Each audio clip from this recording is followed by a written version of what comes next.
খাঁটি আখ থেকে লাল চিনি তৈরির গ্রামীণ ঐতিহ্য। বাংলাদেশের গ্রামীণ জীবনযাপনে আখের চাষ ও আখ থেকে লাল চিনি বা গুড় তৈরি একটি প্রাচীন ও জনপ্রিয় পেশা। শীতের মৌসুমে গ্রামাঞ্চলে এখনও অনেক কৃষক ঐতিহ্যবাহী পদ্ধতিতে খাঁটি আখের চিনি তৈরি করেন। আধুনিক যন্ত্রপাতির অভাব সত্ত্বেও তাদের দক্ষ হাতে তৈরি চিনি স্বাদে, গন্ধে এবং বিশুদ্ধতায় অনন্য। আখ সংগ্রহ। আখ পুরোপুরি পাকা হলে কৃষকেরা কাঁচি দিয়ে আখ কাটেন। সকালের দিকে কাটলে আখের রস বেশি পাওয়া যায়। কাটার পর আখ ভালোভাবে পরিষ্কার করে মাথার লেজ কেটে সমান করা হয়। রস নিষ্কাশন। পরবর্তীতে আখগুলো হাতে চালিত বা মেশিন চালিত চিচিঙ্গায় ঢুকিয়ে রস বের করা হয়। এই রসই হলো পরবর্তী সমস্ত প্রক্রিয়ার মূল উপাদান। রস বের করার সময় কৃষকেরা সতর্ক থাকেন যেন কোনো ময়লা না পড়ে।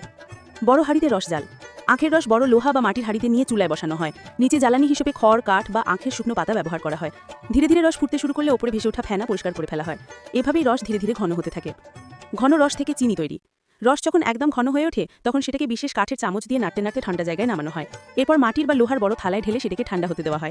ঠান্ডা হতে শুরু করলে রস জমে দানাদার আকার ধারণ করে। এটিই হলো আখের দানাদার লাল চিনি। গ্রামীণ কৃষকেরা কোনো রাসায়নিক বা কৃত্রিম উপাদান ব্যবহার করেন না। সম্পূর্ণ আখের রস থেকেই তৈরি হয় এই খাঁটি চিনি, তাই স্বাদে গন্ধে এটি অনেক বেশি প্রাকৃতিক ও স্বাস্থ্যকর। কৃষকের পরিশ্রম ও ঐতিহ্য। চিনি তৈরির এই প্রক্রিয়ায় কৃষকের পরিশ্রম ও দক্ষতা সত্যিই প্রশংসনীয়। ভোর থেকে রাত পর্যন্ত কঠোর পরিশ্রম করে তারা পরিবারের জন্য এবং দেশের মানুষের জন্য বিশুদ্ধ আখের চিনি তৈরি করেন। শীতের সময় তাদের আঙিনা হয়ে ওঠে চিনি তৈরির ব্যস্ত কারখানা। খাঁটি আখের চিনি কেন বিশেষ? কোনো রাসায়নিক নেই, 100% প্রাকৃতিক, সুস্বাদু এবং সুবাসযুক্ত।